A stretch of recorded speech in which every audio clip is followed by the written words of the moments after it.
നമുക്ക് എം കമൽ കൂടിയുണ്ട്. വയനാടാണ് ലോക്സഭാ മണ്ഡലം. കമൽ, വയനാടിനെ സംബന്ധിച്ച് ഇപ്പോൾ ചേലക്കരയുടെ കാര്യമോ പാലക്കാടിന്റെ കാര്യമോ പറയുന്നത് പോലെ ഫലത്തിന്റെ കാര്യത്തിൽ പ്രത്യേകിച്ച് ആശങ്കയോ ആകാംക്ഷയോ ഇല്ല. പക്ഷെ ഭൂരിപക്ഷത്തിന്റെ കാര്യത്തിൽ ഇപ്പോൾ അവസാനത്തെ കണക്ക് എന്താണ്?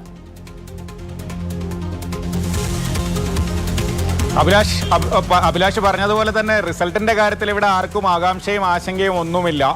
പക്ഷേ ഭൂരിപക്ഷത്തിന്റെ കാര്യത്തിൽ ഈ പോളിംഗ് ശതമാനം കുറഞ്ഞതോടുകൂടി UDF ക്യാമ്പിന് വലിയ ഒരു ടെൻഷനുണ്ട്. കാരണം 9.5 ലക്ഷം വോട്ടുകൾ മാത്രമാണ് പോൾ ചെയ്തത്. ഏതാണ്ട് 14,70,000 വോട്ടർമാരിൽ 64.72% പോളിംഗ് രേഖപ്പെടുത്തിയത്. കഴിഞ്ഞ തവണ അത് 73%.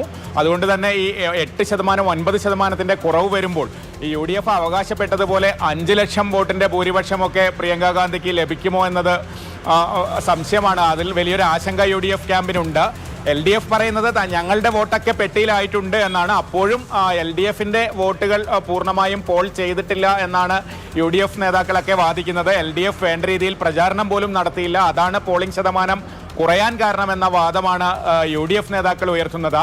BJPയെ സംബന്ധിച്ചിടത്തോളം, NDA സംബന്ധിച്ചിടത്തോളം കഴിഞ്ഞ തവണയാണ് അവർക്ക് ഏറ്റവും കൂടുതൽ വോട്ട് കിട്ടിയത്. K. സുരേന്ദ്രൻ മത്സരിച്ചപ്പോൾ 1,40,40,000 വോട്ടുകൾ ലഭിച്ചിരുന്നു.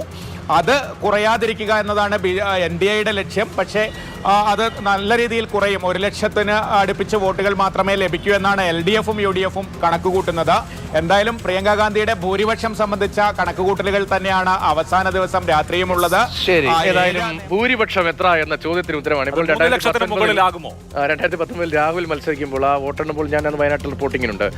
വയനാട്ടിൽ പക്ഷേ അന്ന് കോൺഗ്രസ് നേതാക്കളൊക്കെ ഇപ്പോൾ CPM-ൽ പോയ KP അനിൽകുമാർ സംഘടനാ ചുമതല ജനറൽ സെക്രട്ടറിയാണ് KP. അദ്ദേഹം പറഞ്ഞ് 2.5 ലക്ഷം ഉറപ്പാണ് എന്നാണ്. 4.5 കടന്നുപോയി ഭൂരിപക്ഷം. കണക്കുകളൊക്കെ തെറ്റാം, ചിലപ്പോൾ കുറയാം, കൂടാം.